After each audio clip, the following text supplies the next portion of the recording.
जरा सोचो, एक पेशेवर हत्यारा एक खास काम को अंजाम देने के लिए जानबूझकर दुनिया की सबसे खतरनाक जेल में घुस जाए, लेकिन वो वहां से निकल पाएगा या नहीं, ये तो कहानी सुनकर ही पता चलेगा। कहानी की शुरुआत होती है आर्थर बिशप नाम के एक आदमी से, जो समुद्र किनारे अपनी बोट में रहता था। एक दिन वो सुबह उठा और कॉफी पीने के बाद बोट से बाहर निकला। तभी उसने बोट में लगे एक बॉम्ब को चालू कर दिया ताकि कोई उसकी बोट चुरा न सके। ये कौन सा तरीका है चोरी रोकने का? फिर वो अपनी बाइक पर एक रेस्टोरेंट में पहुंचा। वहाँ के सब लोग उसे पहले ही जानते थे और वेटर ने उसे समुद्र के पास वाली जगह पर बैठाया। तभी एक लड़की उसके सामने आकर बैठ गई और कहने लगी कि वो काफी समय से उसकी तलाश कर रही है। लड़की ने कहा कि उसका बॉस चाहता है कि बिशप 3 लोगों का खून करे, लेकिन लगना ऐसा चाहिए कि उनकी मौत सिर्फ एक हादसा था। वो जानती थी कि ये काम बिशप के लिए मुश्किल नहीं, क्योंकि वो इस खेल का पुराना खिलाड़ी है। लड़की ने उसे धमकी दी कि अगर उसने हाँ नहीं की तो वो पुलिस को खबर कर देगी। वो सबको खबर कर देगी कि बिशप जिंदा है, क्योंकि पिछली बार वो अपनी मौत का नाटक करके पुलिस से बच निकला था।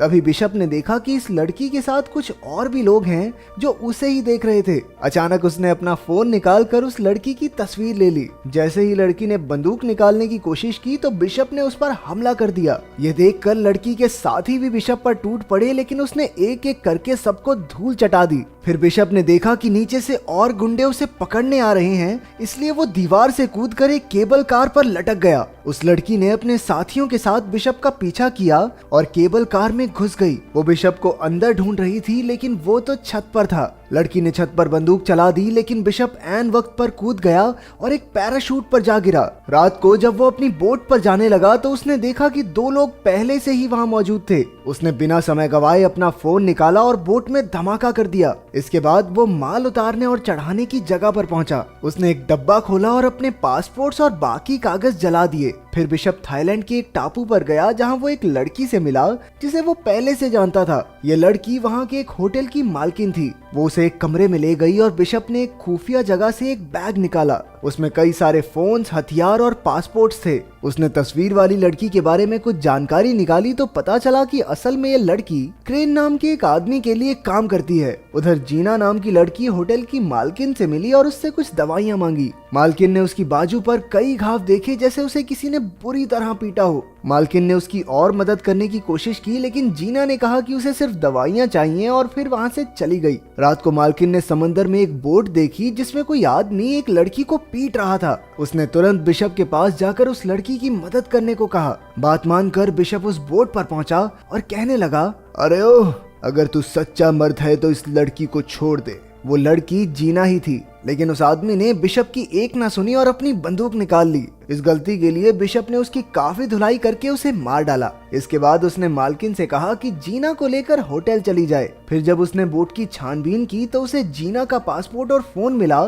जिसमें बिशप की तस्वीर थी। आखिरकार उसने बोट को धमाके से उड़ा दिया और होटल में वापस आया। उसने जीना से पूछा कि उसकी तस्वीर जीना के फोन में क्या कर रही है। उसने जीना से साफ साफ पूछा कि क्या वो भी क्रेन के लिए काम करती है। जीना ने सहमी हुई आवाज में बताया कि क्रेन उसे धमका रहा है। अब तक जो हुआ वो क्रेन के प्लान का हिस्सा था ताकि जीना बिशप से मिल सके। जीना ने बताया, दरअसल मेरा काम तो सिर्फ इतना है कि मुझे तुमसे मिलकर एक नंबर पर कॉल करना है और फिर मेरा मिशन खत्म। बिशप ने पता लगाया कि जीना अनाथ बच्चों को पालती है जिनकी तस्करी हो रही थी। क्रेन ने जीना को धमकाकर कहा कि अगर वो उसकी बात नहीं मानेगी तो वो उसके बच्चों को मार डालेगा। बिशप ने देखा कि एक बोट टापू की ओर बढ़ रही है जिसमें बहुत से आदमी हैं जो टापू पर नजर रखे हुए थे। बिशप ने जीना से कहा, देखो, तुम्हें मेरे साथ दोस्ती बढ़ाने का नाटक करना होगा ताकि क्रेन को शक ना हो। उसने ऐसा ही किया और बिशप ने इस सब में उसे घसीटने के लिए उससे माफी भी मांगी, लेकिन उसके पास इसके सिवा कोई रास्ता नहीं था। बिशप ने बताया कि उसे जानकर खुशी हुई कि वो अनाथ बच्चों को पालती है,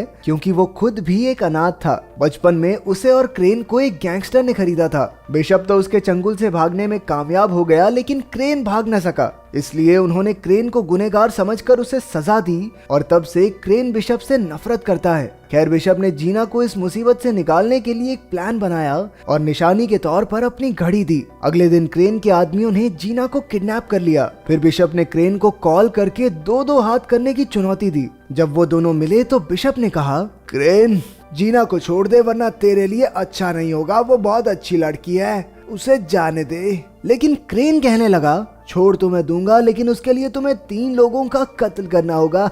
कोल्ड ब्लडेड मर्डर।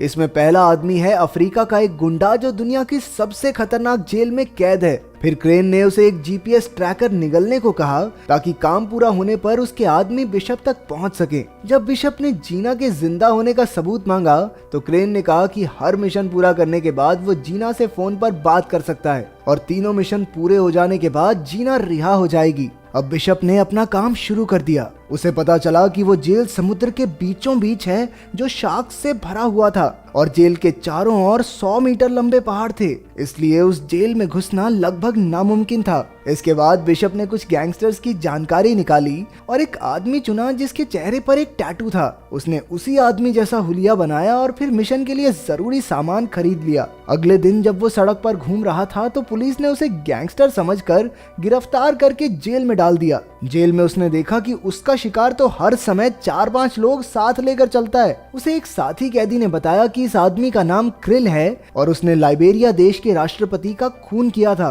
अब तक कई कैदी क्रिल को मारने की कोशिश कर चुके थे। जब क्रिल पर फिर से हमला हुआ तो इस बार बिशप ने उसकी जान बचा ली। क्रिल ने उसका शुक्रिया अदा किया और उसे खाने पर बुलाया। जब बिशप उससे मिलने गया तो उसने क्रिल की जान ले ली और सबको लगा कि उसकी मौत जहरीला खाना खाने से हुई है। फिर बिशप ने तुरंत जेल की दीवार में धमाका किया और अपने पूरे शरीर पर ऐसा स्प्रे छिड़का जिससे शार्क्स उसके नजदीक न आए। अंत में उसने जीपीएस कैप्सूल निगला और समुद्र में कूद गया। उधर बोट के कैप्टन के पास मैसेज आया कि बिशप ने काम पूरा कर दिया है। उसकी लोकेशन ढूंढकर क्रेन के आदमियों ने उसे बचा लिया। फिर बिशप ने जीना से फोन पर बात की तो जीना ने बताया कि बिशप के पास अगले आदमी को मारने के लिए सिर्फ 36 घंटे हैं, नहीं तो वो लोग जीना को मार देंगे। अब क्रेन ने उसे दूसरे आदमी की जानकारी भेजी। इस आदमी का नाम एड्रियन है जो कि एक अरबपति था। ये इंसानों की तस्करी का धंधा करता है, लेकिन उस तक पहुंचना बहुत मुश्किल था क्योंकि वो ऑस्ट्रेलिया में एक बिल्डिंग के 58वें माले पर रहता है जहां के सारे दीवार, दरवाजा, खिड़की बुलेट प्रूफ थे। ऊपर से हर जगह सेंसर्स और फिंगरप्रिंट डिवाइस भी लगे थे। अब बिशप इस आदमी के नीचे का घर खरीदने पहुंचा। वहां उसने घर की चाबियां और नक्शे की हूबहू नकल उतार ली। फिर उसने कांच फोड़ने वाले बॉम्ब्स बनाए और साफ सफाई वाले आदमी का भेष बदलकर उस घर में घुस गया। घर की खिड़की से लटक कर वो एड्रियन के घर के स्विमिंग पूल तक पहुंचा और वहां बॉम्ब्स फिट कर दिए। जैसे ही एड्रियन उसमें नहाने आया, बिशप ने धमाका कर दिया और एड्रियन सीधा नीचे गिरकर मारा गया। अब फिर से जीना का कॉल आया, लेकिन इस बार उसने चालाकी से उस बोट का नंबर दिखा दिया जिसमें वो कैद थी। फिर बिशप हेलीकॉप्टर से उस बोट तक जीना को बचाने पहुंचा और कई गुंडों को मार गिराया, लेकिन अफसोस कुछ देर बाद वो पकड़ा गया। फिर क्रेन ने उसे आखिरी चेतावनी देते हुए कहा, इस बार तो माफ कर देता हूँ, लेकिन अगर फिर से ऐसा हुआ तो जीना बेचारी मारी जाएगी और उसकी मौत के जिम्मेदार होगे तुम। अब बिशप का आखिरी मिशन था अमेरिका में रहने वाले मैक्स को मारना। वो एक ऐसी बिल्डिंग में छिपा हुआ था जो पहाड़ के ऊपर बनी है और वहाँ सबमरीन्स का कारखाना था। इन सबमरीन्स में बड़ी बड़ी मिसाइल्स छिपाई गई थी। वहाँ खुफिया तरीके से किसी का भी अंदर आना या अंदर से बाहर जाना नामुमकिन था। जो भी वहाँ घुसने की कोशिश करता वो मौत के मुंह में जा गिरता। बिशप के पास इस काम को अंजाम देने के लिए 48 घंटे का वक्त था। उसे खबर मिली कि मैक्स ने एक हेलीकॉप्टर मंगवाया है, इसलिए उसने हेलीकॉप्टर के नीचे छुपकर मैक्स तक पहुंचने का प्लान बनाया। जब उसकी तरकीब कामयाब रही तो उसने बिल्डिंग के सारे कैमरा जाम कर दिए। चारों ओर हड़कंप मच गया और गार्ड्स मैक्स को एक खास कमरे में ले जाने लगे। तभी बिशप ने लिफ्ट में धमाका कर दिया, लेकिन किसी तरह मैक्स खास कमरे तक पहुंच गया। हालांकि अपना हीरो तो पहले से ही वहां मौजूद था। अब वो मैक्स के साथ मिल गया और मैक्स को मारने का नाटक किया ताकि क्रेन को चकमा दिया जा सके। उसका प्लान था कि जब क्रेन के आदमी मैक्स की लाश ढूंढने आएंगे तो क्रेन बोट में अकेला होगा और उस समय उसे खत्म करना कोई बड़ी बात नहीं। उन्होंने प्लान के मुताबिक मैक्स की मौत का नाटक किया और जैसे ही वहां धमाका हुआ, बिशप उसे समंदर से बचाकर एक टापू पर ले आया। फिर बिशप ने क्रेन को कॉल करके कहा, अबे ओ जीना को छोड़ दे। लेकिन क्रेन ने पहले मैक्स की लाश देखने की मांग की। बिशप ने बताया कि लाश उसकी सबमरीन में पड़ी है। इसके बाद क्रेन ने सबमरीन पर मैक्स की लाश देखने के लिए अपने आदमी भेजे। बिशप ने भी उनके लिए हर जगह बॉम्ब्स लगाकर तैयारी कर रखी थी। जैसे ही उसके आदमी वहां पहुंचे, बिशप ने उन्हें गोलियों से भून दिया। उधर क्रेन ने ये सब अपने कैमरा से देख लिया। इसके बाद बिशप क्रेन की बोट पर पहुंचा और सारे गार्ड्स को मार डाला। इसी बीच जीना को भी गोली लग गई। वहीं क्रेन ने बोट में लगे बॉम्ब को एक्टिवेट कर दिया। बिशप ने जल्दी से जीना को छुड़ाया और उसे एक ऐसे डब्बे में पहुंचा दिया जो धमाका होने से पहले ही बोट से अलग हो गया। अब बिशप और क्रेन की जबरदस्त लड़ाई शुरू हो गई। उसने क्रेन को जंजीर से बांध दिया और तभी बोट में धमाका हो गया। जीना तो बच निकली, वहीं मैक्स के आदमियों ने बोट का मलबा बाहर निकाला। कुछ समय बाद जीना अपने बच्चों के साथ थी और उसने देखा कि बिशप उसकी आंखों के सामने खड़ा था। असल में बिशप बोट के स्टील रूम में छिप गया था, जो इमरजेंसी के वक्त काम आता है, और इस तरह वो धमाके में बच निकला। अगर वीडियो पसंद आई तो लाइक कर देना, चैनल को सब्सक्राइब कर देना। मिलते हैं अगली वीडियो में।